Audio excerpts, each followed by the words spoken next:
My son, Leo, came home from school one day, his eyes sparkling with excitement. He was clutching a piece of paper, a drawing he was incredibly proud of. "Daddy, look what I made today," he exclaimed, his little voice full of pride. I smiled, ruffling his hair. "Let's see it, champ."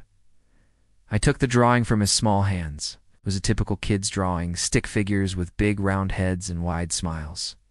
There was a yellow sun in the corner, a green squiggly line for grass, and a big, boxy house. But as I looked closer, my smile faded. There were 4 figures in the picture. One was clearly me, labeled Daddy in wobbly letters. Another was Leo himself, holding my hand. The third was labeled Mommy, but she wasn't with us. She was standing next to another man, a man I didn't recognize. And in the drawing, their lips were touching. Above this strange man, Leo had written Uncle Mark. My heart hammered against my ribs. "Uncle Mark?" I asked, trying to keep my voice steady. "Who's Uncle Mark, buddy?" Leo pointed at the drawing. "He's Mommy's friend. He comes over sometimes when you're at work. It's really nice and brings me toys." The world seemed to tilt on its axis. My wife Sarah and I had been married for 8 years. We had our ups and downs like any couple, but I never ever suspected this. An affair? My Sarah? It seemed impossible. "When does Uncle Mark come over, Leo?" I asked, my voice barely a whisper. "In the afternoons," he said cheerfully, already losing interest in reaching for his toy cars. The afternoons. The time I was stuck in endless meetings, working late to provide for our family. A cold, hard knot formed in my stomach. I felt a wave of nausea. I had to know for sure. I couldn't confront Sarah based only on a child's drawing, no matter how detailed. The next day I told my boss I had a family emergency and left work early. My hands were shaking as I drove home, my mind racing through 1,000 terrible scenarios. I parked my car down the street, my heart pounding a frantic rhythm against my chest. I sat there, watching my own front door, feeling like a spy in my own life. It felt surreal, like a scene from a bad movie. After about 20 minutes, a sleek black car pulled up. A man got out. He was tall, well-dressed, and I didn't recognize him. He walked up to my front door and let himself in with a key. A key, the knot in my stomach tightened into a ball of ice. He had his own key to my home. I waited for what felt like an eternity, but was probably only another 10 minutes before I got out of the car. My legs felt like lead as I walked to my own door. I used my key, turned the lock as quietly as I could, and pushed the door open. The house was quiet, but I could hear faint laughter coming from the living room. I crept down the hallway, every creak of the floorboards amplifying the betrayal I felt. And then I saw them. Sarah was on the couch, laughing, her head resting on the shoulder of the man from the black car. Uncle Mark, I presumed. They looked so comfortable, so intimate. The sight was a physical blow, knocking the air from my lungs. I just stood there in the shadows of the hallway, a ghost in my own home, watching my life crumble before my very eyes. Finally, I stepped into the room. "Sarah," I said. My voice was hoarse, broken. They both jumped, their laughter dying instantly.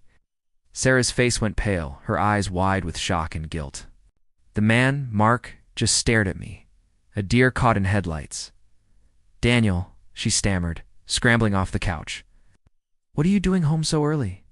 The question was so absurd, so mundane in the face of the monumental betrayal unfolding, that a bitter laugh escaped my lips. "What am I doing home?" "This is my home, Sarah. The question is, what is he doing here?" The silence was deafening. Sarah couldn't look me in the eye. She just stared at the floor, her hands twisting in front of her. Mark stood up, looking awkward and out of place. "I think I should go," he mumbled, grabbing his jacket. I didn't say a word as he scurried out the door, a coward fleeing the scene of the crime. Once he was gone, I turned back to Sarah. The woman I had loved, the mother of my child, was a stranger to me. "How long?" I asked, my voice devoid of emotion. "How long has this been going on?" Tears streamed down her face as she finally confessed everything. It had been going on for 6 months. Mark was a colleague from her new part-time job. It started with lunches, then drinks after work, and then he came over when I was at work, when our son was at school. Sometimes Leo would come home early and Mark would be there. I told him he was Uncle Mark, a special friend of Mommy's. The deceit was so deep, so calculated. She had woven a web of lies that ensnared our entire family, even our innocent son. I couldn't stay in that house a moment longer. I packed a bag, my hands moving on autopilot. Every object I touched, a photo frame, a coffee mug, a book we'd read together, was a painful reminder of the life I thought we had.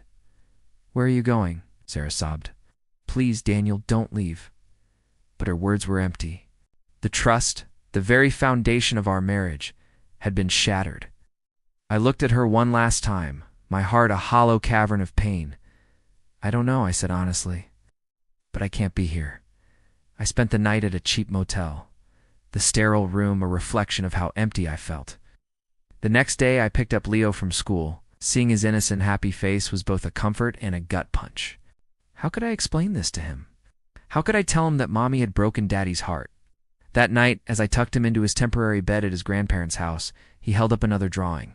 This one was just of him and me. We were holding hands, and above us he had drawn a big smiling sun. "It's just us now, Daddy," he said, his little voice so serious. I hugged him tight, tears finally falling as I buried my face in his hair. He was right. It was just us now. The days that followed were a blur of lawyers and painful conversations. The divorce was messy and heartbreaking, but necessary. There was no going back from that level of betrayal. Rebuilding my life from the rubble of my marriage has been the hardest thing I've ever had to do. Some days, the anger and sadness are overwhelming. But then I look at Leo, at his resilience and his unwavering love, and I find the strength to keep going. He is my reason, my motivation to build a new, happier life for the two of us. His innocent drawing, the one that exposed the terrible truth, was also the catalyst that set us on a new path. It was a painful beginning, but it was a beginning nonetheless. We're healing one day at a time, just the two of us, under our own smiling sun. Thanks for listening to my story. Please subscribe for more content.